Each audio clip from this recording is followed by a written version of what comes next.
Madam ने बताया कि जो मौजूदा सियासी सूरत आ रही है उस हवाले से लॉन्ग मार्च की डेट आ गई है और ये रेड जोन जो है उसको भी क्लोज किया जा रहा है। इस हवाले से सियासी कश्मकश खत्म नहीं हो सकती। देखिए, सियासी कश्मकश शुरू किसने की है? 3.5 साल में पार्लियामेंट का बहुत बड़ा एक पावरफुल फोरम जो है वो मिला इमरान खान साहब को अवाम के लिए कुछ खिदमत करने का, अवाम के लिए कुछ कर दिखाने का। 3.5 साल में पार्लियामेंट में आना तो मैंने पसंद नहीं किया, अवाम की खिदमत करना पसंद नहीं किया। जो अवाम के लिए तरजीह होती है एक वज़ीर आज़म की, जो तमाम चीज़ों में आप देखें, चाहे महंगाई हो, इन्फ्लेशन हो, हर चीज़ के ऊपर आप देखें जो हालात थे वो सारी कौम के सामने है। आप देखें कि डॉलर जो है 120 का मिला हुआ डॉलर 188 तक जाके पहुंचा दिया है इन्होंने। और जो उनकी हालात कर्जों के बोझ तले दबा के और फॉरेन पॉलिसीज देखिए, हर चीज़ के ऊपर इस हुकूमत ने किसी चीज़ में संजीदगी का सामना नहीं किया। तो मैं समझती हूँ कि जब 3.5 साल का वक्त उनको मिला, उन्होंने डिलीवर नहीं किया। अब चाहे वो धरने दें, अब रैली दें, किसके खिलाफ?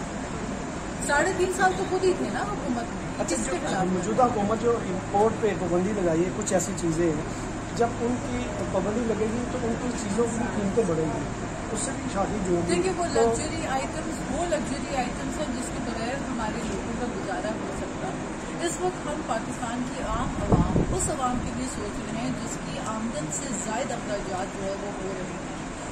उस आवाम के लिए सोच रहे हैं जिसके ऊपर पिछली हुकूमत ने बिजली के बहुत बड़े बड़े नर्क डाल के, महंगाई करके जो इजाफा किया, आवाम का जीना तो हो गया। दवाओं की कीमतों में इजाफा देखें, बिजली की कीमतों में इजाफा देखें, हर चीज़ की कीमत में इजाफा। तो मैं समझती हूँ कि आवाम के ऊपर जो बोझ डला है, उस बोझ को रिलीफ देने के लिए ये सेक्रीफाइसेस करने पड़ेंगे, ये इकदाम करने पड़ेंगे। पेट्रोल की कीमत कब बढ़ेगी?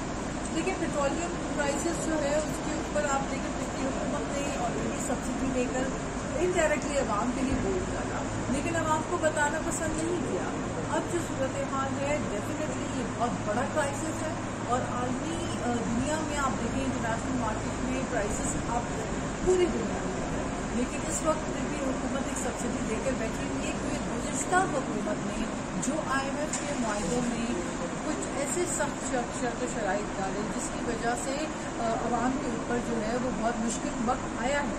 लिहाजा मैं समझती हूँ ये हुकूमत कोशिश कर रही है कि आने वाले बजट में भी आवाम को रिलीफ दे, जिस हद तक हो सकेगा बोझ जो है हुकूमत उसको आवाम से बोझ कम से कम रखे। बहुत शुक्रिया।